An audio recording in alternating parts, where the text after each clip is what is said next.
সৌজন্যে জামান ফাউন্ডেশন।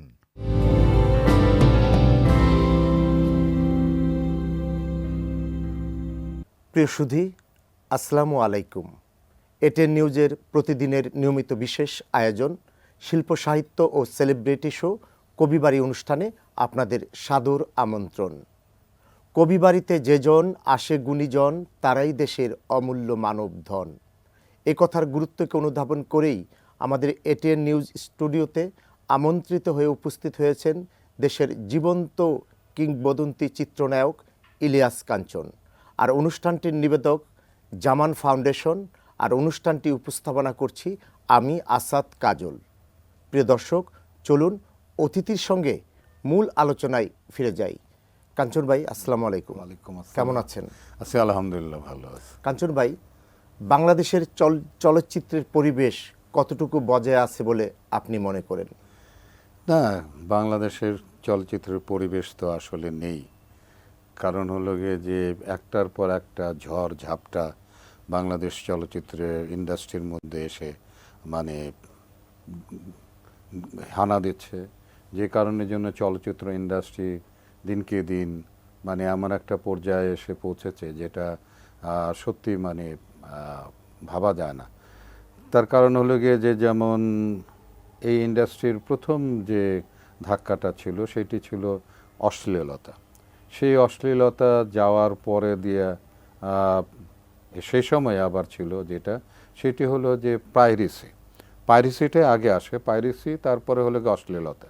এই দুটোতে মানে বাংলাদেশ চলচ্চিত্র ইন্ডাস্ট্রিকে এমন একটা জায়গায় নিয়ে আসলো যে সেটার অস্তিত্বই টিকে থাকার মতো ছিল না। এর পরবর্তী সময় দিয়ে যাই হোক একটা পর্যায়ে আসলো, অশ্লীলতাও দূর হলো, তারপরে আপনার গিয়া পাইরেসিটাও দূর হলো। দূর হওয়ার পরে পরপরই যেটা হলো যে আমাদের কোভিড চলে আসলো। তো কোভিডে ৩-৪ বছরে তো মানে ছবি বানানো গেছে না, সিনেমা হল বন্ধ রাখা হয়েছে।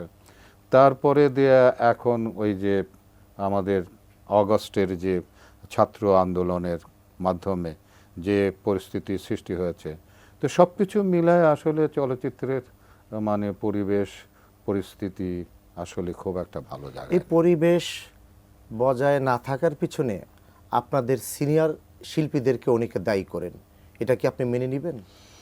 না, কারণ হলো গিয়ে যে চলচ্চিত্রের সিনিয়র শিল্পীদের দায়িত্ব না এটা। কারণ হলো গিয়ে চলচ্চিত্র ইন্ডাস্ট্রি হলো গিয়ে নির্ভর করে প্রযোজক এবং আপনার গিয়া পরিচালকদের মাধ্যমে। কারণ হলো গিয়ে যে প্রযোজকরা যদি টাকা নগ্নি না করে এবং যদি সেখানে পরিচালকরা সেভাবে, তাহলে কিন্তু আর ছবি নির্মাণ করতে পারেন। একটা ছবি যখন নির্মাণ হয় তখন কিন্তু ওই জায়গার মধ্যে শিল্পীরা কাজ করে। তো শিল্পীদের কাজের সুযোগ সুবিধা তো আপনার নির্ভর করছে আসলে প্রযোজকের উপরে। তো বাংলাদেশ থেকে আসলে প্রযোজকরা চলে গিয়েছিল ওই যে যেটি বলেছিলাম যে প্রথম দিকে আপনার পাইরেসি এবং তারপরে হলো অশ্লীলতা। ভালো ভালো ছবি যারা বানাতো সে সমস্ত প্রযোজকরা প্রথম চলে যায়। কারণ হলো গিয়ে তারা এই পরিবেশের সঙ্গে তারা খাপ খাওয়াতে পারে নাই। কারণ তারা চিন্তা করেছে যে চলচ্চিত্রে থাকবো কিন্তু এরকম অশ্লীল ছবি বানাবো, আর আমি যদি অশ্লীল না বানাই তাহলে একটা ছবি বানালাম, সে ছবিটা আমার অন্য পাইরেসি করে সেটাকে ব্যবসা করবে, আমি ব্যবসা করতে পারবো না। এইভাবেই আসলে চলচ্চিত্রের প্রযোজকের সংকট হলো। এই সংকটের কারণের জন্যই আসলে চলচ্চিত্রের এই অবস্থা। এখানে শিল্পীদের কোনো ভূমিকা নেই। কাঞ্চন ভাই, নিরাপদ সড়ক চাই, বাংলাদেশের এক প্রতীকিত ব্যক্তি ইলিয়াস কাঞ্চন। এই নিরাপদ সড়ক চাই আন্দোলনের কারণে আপনি কি রাজনৈতিকভাবে কোনো বিতর্কে জড়িয়ে যান? এই ব্যাপারে আপনার অভিজ্ঞতা থেকে আপনি আমাদের আজকে কি বলবেন? আমার অর্গানাইজেশনটা একটা হলো গিয়া নন পলিটিক্যাল অর্গানাইজেশন, কিন্তু নন পলিটিক্যাল অর্গানাইজেশন জন্যই আর কি আমি এটাকে কখনো রাজনীতির সঙ্গে যুক্ত করিনি। পাশাপাশি যে জিনিসটি হলো যে আমি যা দেখেছি বাংলাদেশে আর কি, যে কেউ যদি একবার পলিটিক্সে যায়, কোনো একটা পার্টিতে জয়েন করে, তার পরবর্তী সময় যে সরকার আসে তখন কিন্তু তার সেই সরকার ওই শিল্পী বলেন কিংবা ওই রাজনীতিবিদ বলেন, তার সঙ্গে কিন্তু খুবই মানে একটা রেষারেষি ভাব থাকে। তো যে কারণের জন্যই আমাদের এখানে দেখেন যে রাজনীতিবিদদের মধ্যে কিন্তু কোনো রকমের কিন্তু মিল নেই। কিন্তু এই যে আজকে মনে করেন মূল পার্টি কয়টা আছে, দুইটা পার্টি আছে, জামাত এবং বিএনপি আছে। তো জামাত এবং বিএনপির মধ্যেই কিন্তু তাদের মধ্যেই কিন্তু মিল নেই। তো কেউ বলতেছে ইলেকশন দিয়ে দেওয়ার জন্য, কেউ বলতেছে ইলেকশন পরে হোক, আগে সংস্কার হোক, এই সমস্ত কিছু বদলে। তো এটি আগেও ছিল, কিন্তু আগে ছিল বলে কিন্তু আমি কখনোই, আমাকে কিন্তু প্রত্যেকটা দল থেকেই কিন্তু আমাকে অফার করা হয়েছে যে আপনি আমার দলে আসেন, আমার দল থেকে দাঁড়ান, নির্বাচিত হন, আপনাকে এমপি হন, মিনিস্টার হন।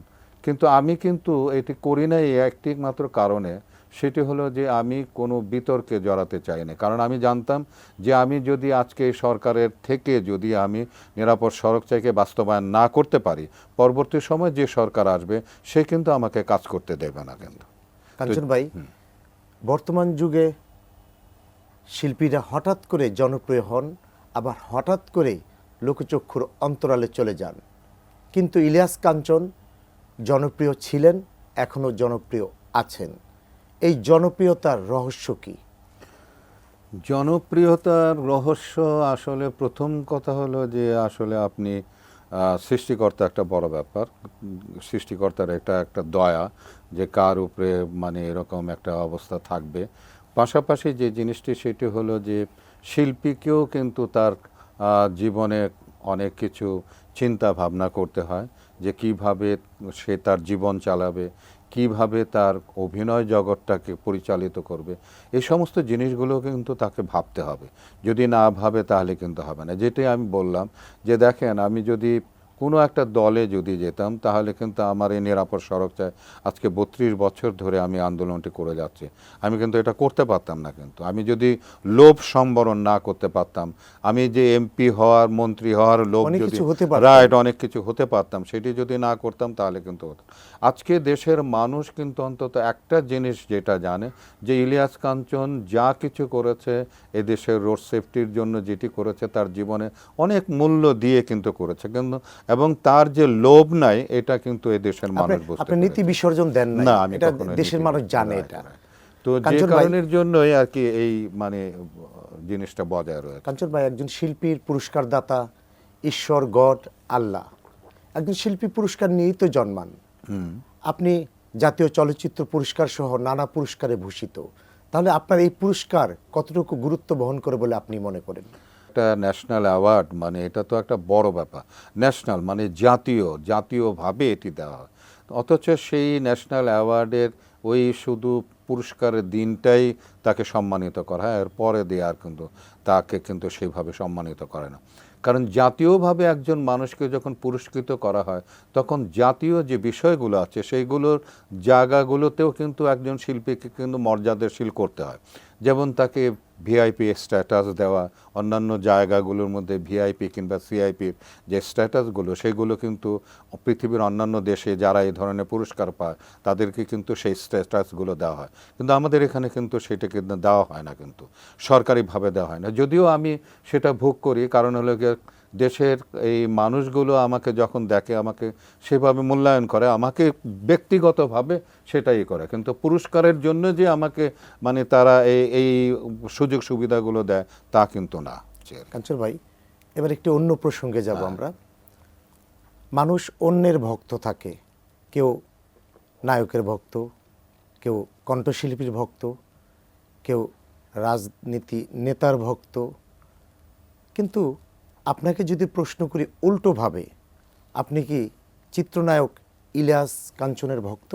অবশ্যই, অবশ্যই আমি ইলিয়াস কাঞ্চনের ভক্ত। কারণ আমি নিজে যদি ইলিয়াস কাঞ্চনের ভক্ত না হই তাহলে আমার ভক্ত কে হবে? আমাকে তো প্রথমেই ইলিয়াস কাঞ্চনের ভক্ত হতে হবে। এবং ইলিয়াস কাঞ্চনকে যদি আমি নিজে ভালো না বাসি তাহলে কিন্তু ইলিয়াস কাঞ্চনকে যে জায়গায় নিয়ে যাওয়া দরকার সেই জায়গাটা আমি নিয়ে যেতে পারবো না। কিন্তু তো যে কারণের জন্য আমি বলি একটা কথা, আমি পাকিস্তানে গিয়েছিলাম যখন শুটিং করতে, তখন জং পত্রিকা, এটা অনেক নাম করা পাকিস্তানের একটা পত্রিকা, তো সেই পত্রিকা আমাকে জিজ্ঞাসা করেছিল যে আপনি কি মোহাম্মদ আলী এবং অমিতাভকে ফলো করেন? আমি বললাম যে না, আমি তাকে ফলো করি না, আমি ইলিয়াস কাঞ্চনকে ফলো করি। তখন ইলিয়াস কাঞ্চন বলে যে হ্যাঁ, আমি এই জন্য ইলিয়াস কাঞ্চনকে ফলো করি যে ইলিয়াস কাঞ্চনকে ফলো করলেই আমি আমার ইলিয়াস কাঞ্চনকে পর্দায় সেইভাবে নিয়ে আসবো। আমি যদি কাউকে ফলো করি, আমি যদি মোহাম্মদ আলীকে এবং অমিতাভ বচ্চনকে ফলো করি, তাহলে তাদেরটাকেই আমি কিন্তু মানে রিপ্লেস করলাম, কিন্তু আমার নিজেকে কিন্তু রিপ্লেস করলাম না। তো কাজে আমার নিজের জন্য আমি আমার নিজের ভক্ত, আমি নিজেকে ফলো করি, এইটাই হলো গিয়ে আমার বিষয়। কাঞ্চন ভাই, একটু অন্যভাবে আরেকটি প্রশ্ন করব, সেটা হলো আপনি ছোট্ট একটা ডায়লগ কি দিবেন অভিনেতা হিসাবে? ছোট্ট একটা ডায়লগ হঠাৎ করে বললেন। এই মুহূর্তে যে ডায়লগটা আমার মনে পড়ছে সেটি হলো গিয়ে শাস্তি ছবির। জি জি। হ্যাঁ, শাস্তি ছবির মধ্যে ছিল যে আমি যখন খুন করি আর কি, আমার স্ত্রীকে খুন করি, এই ছবিটা আসলে সত্যি কথা বলতে যে বাঙালি যে চরিত্র, রবীন্দ্রনাথ ঠাকুর বাঙালিকে যেভাবে দেখেছে, আমার যেটা মনে হয়েছে আর কি, যে বাঙালিকে যেভাবে রবীন্দ্রনাথ ঠাকুর চিনতে পেরেছে সেইভাবে অন্য আর কেউ চিনতে পেরেছে কিনা জানি না। তো যে কারণের জন্য সেইখানে একটা, আমি কেন খুন করলাম তাকে, খুন করার প্রধান কারণ ছিল যে আমি কাজ করতে গিয়েছিলাম, সেখানে খাইনি, সেখান থেকে এসেই আমি আমার প্রথম বউকেই বললাম যে ভাত দে।